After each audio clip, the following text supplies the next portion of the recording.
नमस्कार। दरअसल बात आज गरीब और गरीबी रेखा से नीचे यापन करने वाले लोगों की होगी। यूएनयू यानी यूनाइटेड नेशन यूनियन की एक रिसर्च के मुताबिक विश्व बैंक के आय के मानकों के अनुसार भारत में अभी करीब 81.2 करोड़ लोग गरीबी रेखा से नीचे जीवन यापन कर रहे हैं। ये एक भयावह सच है हमारे देश का। यह देश की कुल आबादी का 60% है। कोरोना महामारी और लॉकडाउन के चलते 10 करोड़ लोगों का और बढ़ना तय है, यानी यह आंकड़ा जो है 91.5 करोड़ पर पहुंच जाएगा। यह भारत की कुल आबादी का 68% हिस्सा होगा। गरीबों की संख्या को लेकर यह देश में एक दशक पहले जैसे हालात होंगे। दूसरे शब्दों में कहें तो भारत सरकार की ओर से गरीबी को कम करने के लिए पिछले वर्षों में किए गए सभी उपाय बेकार हो जाएंगे। अब 2 दिन से चल रहे आर्थिक पैकेज, जो कि देश में सारे लोगों की निगाह उस आर्थिक पैकेज को लेकर है और उस आर्थिक पैकेज पे है, क्योंकि देश की माली स्थिति ठीक नहीं है। इकोनॉमी डमाडोल है। जीडीपी की स्थिति एकदम दयनीय, खत्म की ओर है। दरअसल सबसे पहले हम ये जाने कि आर्थिक पैकेज दिया क्यों जाता है। कोरोना महामारी के कारण दुनिया में आर्थिक गतिविधियां ठप हैं, जिसके कारण लोगों की नौकरियां जा रही हैं। परिणामतः पूरे विश्व में वस्तुओं और सेवाओं की मांग घट रही है, जिसके कारण सरकार को मिलने वाले विभिन्न कर जैसे उत्पाद कर, बिक्री कर, आय कर, संपत्ति कर और अन्य अप्रत्यक्ष कर नहीं मिल पा रहे हैं और सरकार का खजाना भरने के बजाय खाली होता जा रहा है। इसलिए सरकार इस बुरे कुचक्र को तोड़ने के लिए आर्थिक पैकेज देती है, जिससे कि कंपनियों के ऊपर कर भार कम हो, जिसके कारण वे अपनी उत्पादन गतिविधियां चालू कर सके और ज्यादा लोगों को रोजगार दे सके। इस प्रकार आर्थिक पैकेज के कारण एक सकारात्मक चक्र के द्वारा देश की अर्थव्यवस्था दोबारा पटरी पर लाई जा सके। दरअसल इसी के मद्देनजर दुनिया के अन्य देशों, जापान ने अपनी जीडीपी का 21%, अमेरिका ने 13%, स्वीडन ने 12% और जर्मनी ने 10.7% आर्थिक पैकेज दिया, जबकि वहीं भारत ने अपने जीडीपी का 10% पैकेज दिया है।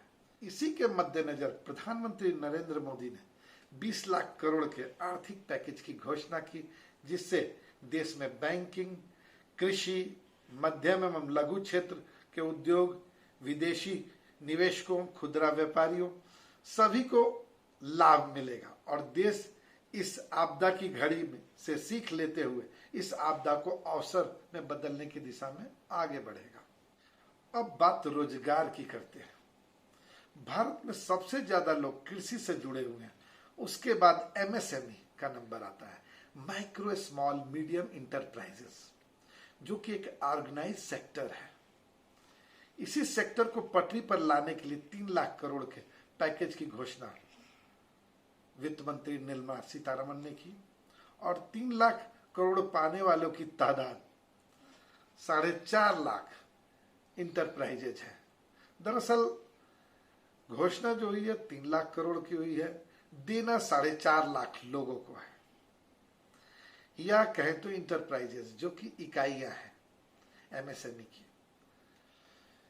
यदि सरकार सभी को यानी 4.5 लाख यूनिटों को, इंटरप्राइजेस को लोन देती है, तो हर के हिस्से में 6,66,000 आएगा। अब सवाल ये उठता है कि 6,66,000 से क्या वो दोबारा पटरी पे आ जाएंगे? अब सवाल यही से शुरू होता है, 6,66,000 में कैसे एमएसएमई पटरी पर आ जाएगी? वो अभी तब जब सरकार ने स्वयं एमएसएमई के डायमेंशन को बड़ा कर दिया है। अभी तक माइक्रो और मैन्युफैक्चरिंग का टारगेट अलग अलग था। मैन्युफैक्चरिंग में कम पैसा लगता था जबकि सर्विस में ज्यादा पैसा लगता था। अब दोनों को मिक्स कर दिया गया और रेंज बढ़ा दी गई। अभी तक माइक्रो और मैन्युफैक्चरिंग का टारगेट अलग अलग था। मैन्युफैक्चरिंग में कम पैसा लगता था जबकि सर्विस में ज्यादा पैसा लगता था। अब दोनों को मिक्स कर दिया गया और रेंज बढ़ा दी गई। पहले माइक्रो में 10 से 25 लाख रुपए लगते थे, वहीं बढ़कर अब 1 करोड़ में तब्दील हो गए, जबकि स्मॉल को 10 करोड़ कर दिया गया, मीडियम को 20 करोड़ तक कर दिया गया। अब बात टर्नओवर की आती है तो माइक्रो का टर्नओवर 5 करोड़ कर दिया गया, स्मॉल का 50 करोड़ और मीडियम का 100 करोड़ कर दिया गया। दरअसल समस्या इतनी भर नहीं है।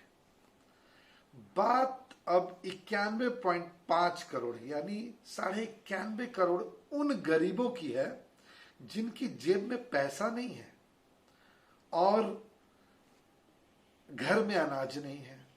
ऐसी स्थिति में दरअसल वो क्या खरीदेंगे और एमएसएमई क्या बनाएगी, यही एक बड़ा सवाल है।